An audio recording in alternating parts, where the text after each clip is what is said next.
మనుషులు భయంకరమైనటువంటి పాపం చేస్తూ దేవుని స్థానాన్ని దేవునికి కాకుండా మనుషులకు, మిగిలిన సృష్టికి ఇచ్చిన కారణం చేత పశుప్రాయులైపోయారు. మీరు తీసిన మళ్ళీ చదవండి 115వ కీర్తన 3 నుంచి చదవండి. మా దేవుడు ఆకాశమందున్నాడు, వారి విగ్రహములు కేవలము చదవండి, వెండి బంగారములు, అవి మనుషుల చేతి పనులు.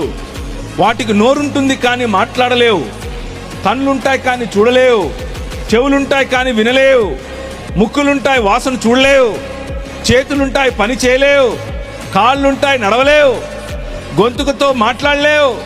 వాటిని చేసుకునేవారు, వాటి యందు నమ్మకం, విశ్వాసత చూపించేవారు వాటి వంటి వారే. అంటే కళ్ళుంటాయి కానీ చూడలేరు వీళ్ళు, నోరుంటుంది కానీ మాట్లాడలేరు, గొంతుకుంటుంది కానీ అరవలేరు, చేతులుంటాయి పని చేయలేరు, కాళ్ళుంటాయి నడవలేరు, కళ్ళ ముందే సమాజంలో అకృత్యాలు జరుగుతూ ఉంటాయి, మాట్లాడరు. కళ్ళ ముందే పక్కింట్లోనే వాడు తిన్నాడా లేదా నాకేంటి అంటాడు.